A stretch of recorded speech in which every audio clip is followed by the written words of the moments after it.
Welcome back to Sony 365, guys. I'm Tom. It's so good to be here again. It's been a while, but this is a seriously fun video. The XPERIA Pro-I has blown our minds. And just before we get into it, and I tell you about the design is actually the first thing I'm going to tell you about, I want to say thank you to every single one of you who've written either in the comments below or DM'd me and said that because of these videos, you bought an XPERIA, especially all of you who said you were originally thinking of buying something else and these videos changed your mind and you bought an XPERIA because of them. Thank you. It's actually hundreds and hundreds, maybe thousands of you. So thank you all so very much for telling me. It's because of you we do these videos.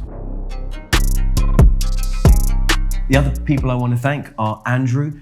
I'm keeping his second name secret for now because he likes to keep a low profile these days. But he was the original tech journalist, the best in the world in my opinion. He's blown away by this device and introduced me to Juliana Saldana, a fantastic vlogger from Brazil, now based in London, part Japanese she is, and very, very cool. With those two amazing people, this video has been possible because I had to leave Europe before we even gave the phone back to Sony. I'm now back in Latin America. So that's what's been going on behind the scenes. Let's kick things off now with the design of the XPERIA Pro-I. So obviously what we have here is the Sony Pro XPERIA look. It looks a little bit like the original XPERIA Pro that we saw, but of course we have this absolutely beautiful design around the edge of the phone.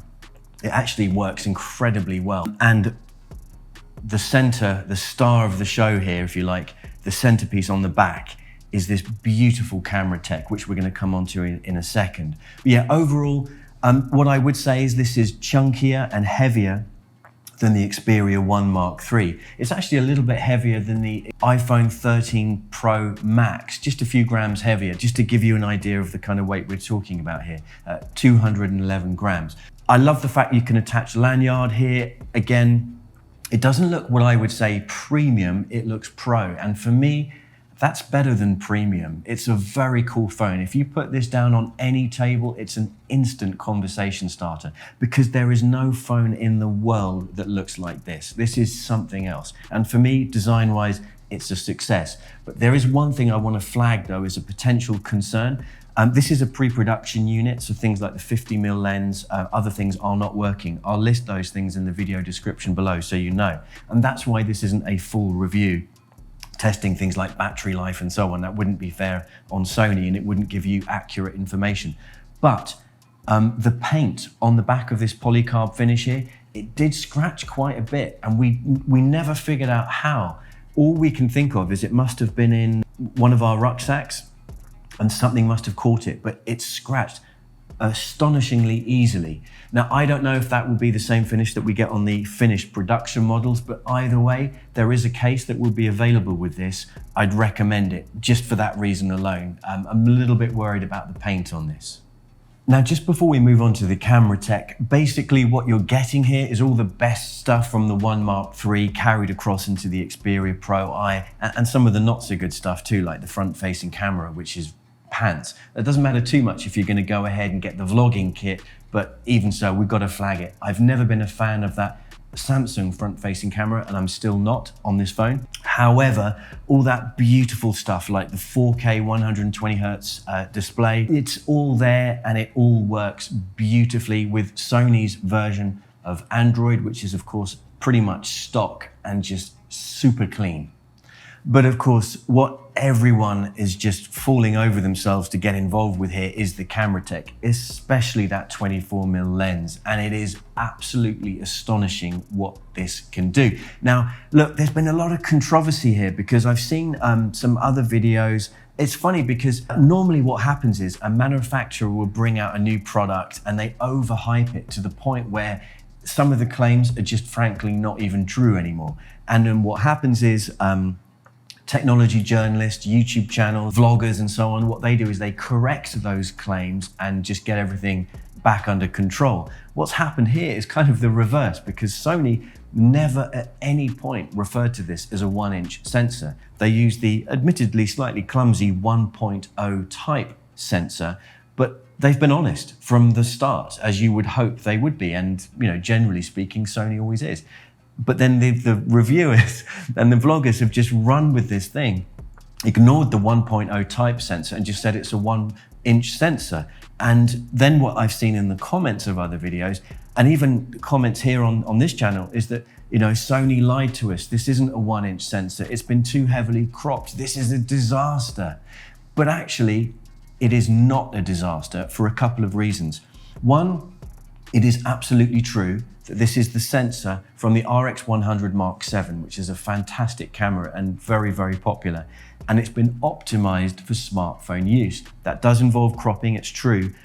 But of course, we have a whole load of compromises going on here because this needs to be a light-ish device. It can't be too heavy. We can't have a massive, clunky battery in there. We have a massive 4K OLED display, 120 Hertz. You know, all of these things are in play here.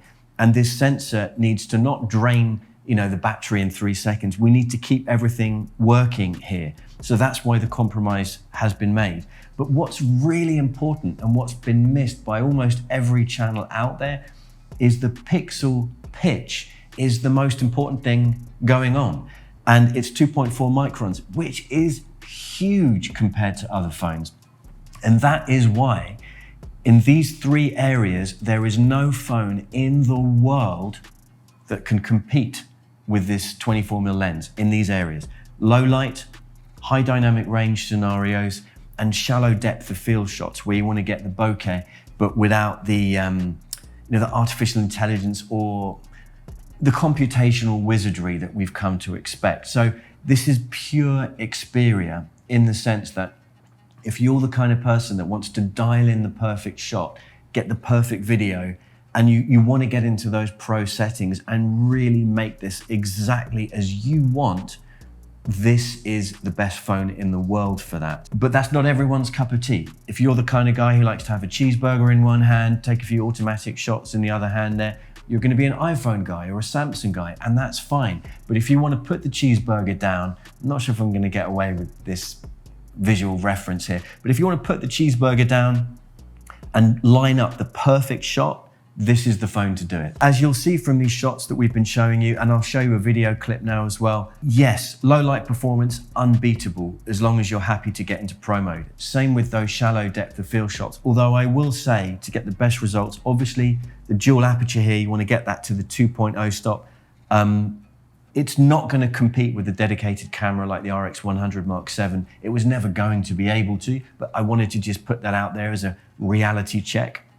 But yeah, still extremely good. For a phone, nothing comes close. Very, very impressed. High dynamic range shots as well, absolutely beautiful. Now, what sets this apart from the One Mark III is obviously it's better in those 3 key areas, but also you've got the 50mm lens.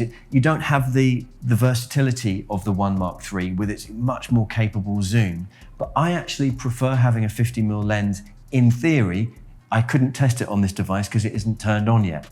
It's a pre-production model, as I said earlier, but I like the setup here. It's very, very cool. I'll put the full specs in the video description below if you want to check those out. Video here, again, is absolutely fantastic. I'm not blown away. None of us here have been blown away with the stabilization still.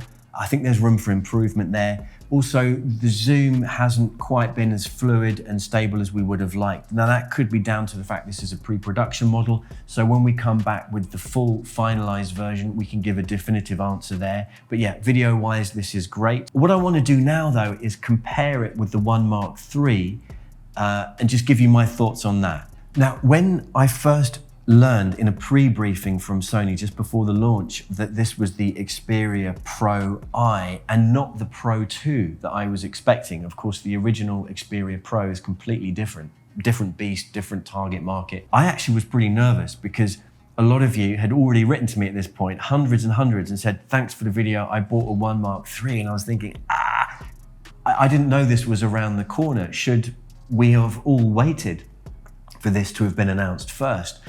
I think it's true what Sony has told me, which is that these 2 phones do not compete with each other for the most part, but there is an overlap. Some One Mark III owners would have rather made the leap and bought the Xperia Pro-I, but I think a very small percentage, because overall, the One Mark III is an easier device to live with than the Xperia Pro-I, because it's lighter, it's thinner, it's just easier to manage and handle on the daily.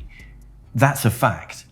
However, for those of us who really do want that extra gear, and perhaps, a vlogger who's a minimalist, always on the go and wants the lightest, cleanest setup imaginable, this would be perfect. The biggest difference for me, apart from the camera tech and the lack of wireless charging, when I compare the Pro-I with the XPERIA 1 Mark III, is the microphone tech on the Pro-I is just incredible. The quality is really something else. Now, this is where I want to cut to a clip here from Juliana Saldana, my friend over in London. Check out the quality of these mics, even in very, very noisy scenarios like this. And you're watching Sony 365. I'm doing a vlogging test using this amazing phone, Sony XPERIA Pro-I. And yeah, I'm exploring London, and this is Liverpool Street Station, really noisy, but I bet you can hear me really well. So, yeah, for vloggers, this is absolutely incredible. The vlogging monitor is absolutely up to the job. It's really well designed, it's bright enough, it's light enough, the battery life is good enough. All in all, extremely impressed. The Bluetooth grip, again, I'll never remember the name of this. Boop, there it is absolutely fantastic as well. They all work together very, very nicely indeed. For minimalist vloggers on the go, it doesn't get any better than this. It really doesn't.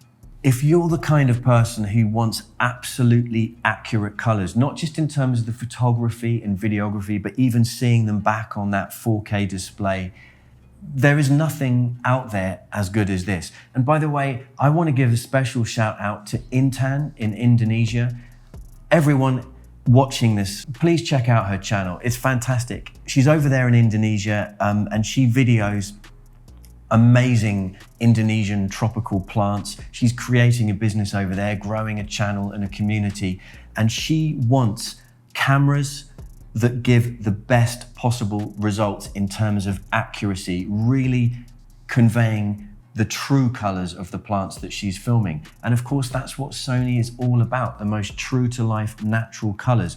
You film those plants on an iPhone or a Samsung, they're gonna be oversaturated, over-sharpened, just too bright in general, artificial colors. And that is not what she wanted. And luckily, thanks to these videos, she went ahead and bought an XPERIA 1 Mark III. It's people like her, quality people, that want the best products with the most accurate colors, and they are really into Sony's ethical position, not just in terms of, the work practices there, the factories where these are made. All of this is incredibly important, even down to the packaging. We're on the road to zero here at Sony, and that's really good to see that plastic packaging is being driven out completely.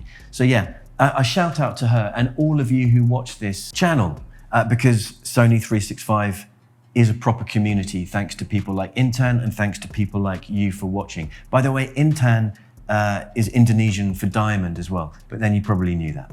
So in conclusion, I think we as XPERIA fans are in a seriously good place, because it is now absolutely clear to everyone, the tech industry, all the punters out there, even other manufacturers, what the XPERIA brand represents. It is the #1 choice for people who want the best results when it comes to photography and videography, even vloggers out there, people who are prepared to put in the time and patience and dedication to get the most amazing results. Because if you do that, you will get results that no other phone on the planet can cope with. And that's fantastic. Also, the XPERIA division is in profit, it's under proper leadership, things are looking good for XPERIA fans. Now don't forget that, of course, Sony, although the market share has fallen dramatically over the last few years for XPERIA, although that's increasing again now, Sony has consistently been supplying around half of the industry with sensors for the cameras on these phones. And I think what Sony is doing here is they are sending a message to the wider industry. The new generation of sensors has arrived. And I think we will see sensors like this on the Pro-I in future iPhones, future Samsung, and they will apply their artificial intelligence and very clever computational wizardry and so on. But if you just want the pure XPERIA experience, I try never to say those two words together. It just happened, I apologize for that. There is nothing like the Xperia approach. It's just phenomenal. And this phone really showcases that beautifully. For most people, it's true, the One Mark III is still the go-to flagship. But for those of you who are either vloggers or just want that extra performance in those three key areas, yeah, nothing can cope with this, nothing can compete with it, nothing from any other manufacturer. I'm so happy to be able to finish off the year with a video telling you that, because it's incredibly good news for us Xperia fans.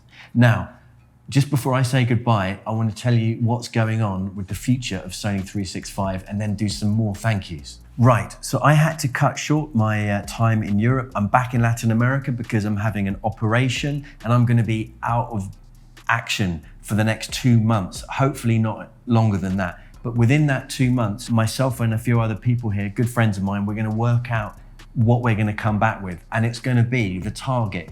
As soon as we relaunch with new branding and new everything, we're going to have Sony deals on offer in each and every video. And we're going to aim for a minimum of 2 videos a week and maybe even 3, and a trip to Japan, which we're going to bring you all on. It's going to be absolutely fantastic. So thank you for bearing with us and being patient. I wanted to obviously give you videos right the way through the last month and the next 2, but it hasn't been possible. But when we do come back, there'll be lots and lots to look forward to. And hopefully soon, an extra presenter as well. So that in case I do get hit by a bus or anything, the videos can keep going. Thank you for watching. Thank you so much for subscribing and for liking and for all your comments. As you know, I try and answer every single one of them if I can, and I'll be aiming to do that in the comments below right here.